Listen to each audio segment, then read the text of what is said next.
Whatever you do for a living, someone had to be convinced you were qualified before you got the job, which makes this whole situation slightly unsettling. Why do you need qualifications to cut hair, drive a bus, fly a plane, or sell insurance?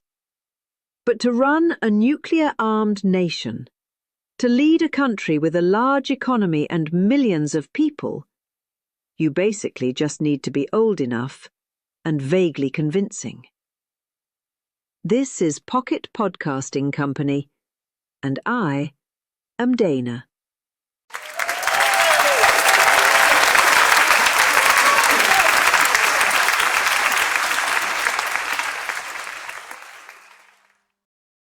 Sam, I once applied for a job where I had to provide at least 10 different documents as proof of degree, experience and skills.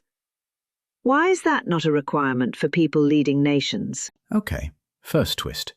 It's not that there are no qualifications. There are, just not the kind you'd expect. They are intentionally minimal and civic, not professional. Like, be a citizen, be over a certain age, not currently banned for something spectacularly illegal, and, congratulations, you're in the running. That's not a resume. That's a pulse and a passport. So, why design it like this? Because democracy doesn't treat leadership like a job. It treats it like representation.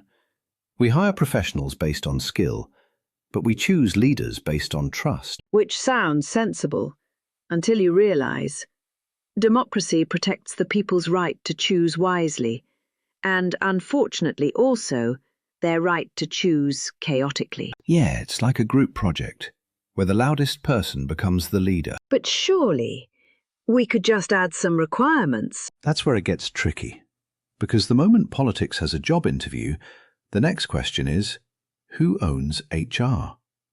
Who decides what counts as qualified? A degree? From where? Experience? In what? Judged? By whom? And suddenly, you're not filtering incompetence, you're filtering people. So, the danger of low standards is incompetence, and the danger of high standards is exclusion. Either way, there's a risk. You're right. Now, to be fair, it used to be worse. In the past, politics had strict requirements. You needed land, wealth, status, which basically meant only rich people got a look in. Modern democracy evolved by removing those barriers, not adding new ones. So we went from only the rich can rule to technically anyone can. Exactly. It's a bold swing.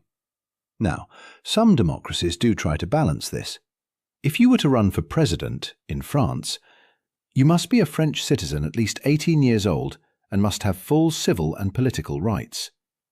So far, pretty standard. But here's the twist. This is what makes France different. You must get 500 endorsements from elected officials, like mayors, members of parliament, regional and local officials. So before the public hires you, you need references. Kind of a pre-election filter. Yeah, and there are other countries that experiment with more stricter criteria. For example, Singapore requires presidential candidates to have serious leadership experience, like having held a top public office, like a judge or a minister, or having been the CEO of a company with at least $500 million in equity. Not only that, there is also a committee that evaluates candidates' integrity and experience. So it's less follow your dreams and more please attach supporting documents. Yeah. LinkedIn matters more than charisma in Singapore. But here's where it gets uncomfortable. If people are choosing the leader, why don't they have a say in something massive, like going to war? Great question. And this is where democracy reveals its limits. Most democracies are representative, not direct, meaning you don't vote on every decision, you vote for someone, and entrust them to make decisions for you. So we are not in the driver's seat. We don't steer the car. But we get to choose the driver and hope they don't crash. And war isn't like choosing a policy. Let me explain. There are a few reasons. 1. Speed. War decisions can't wait for nationwide voting. 2.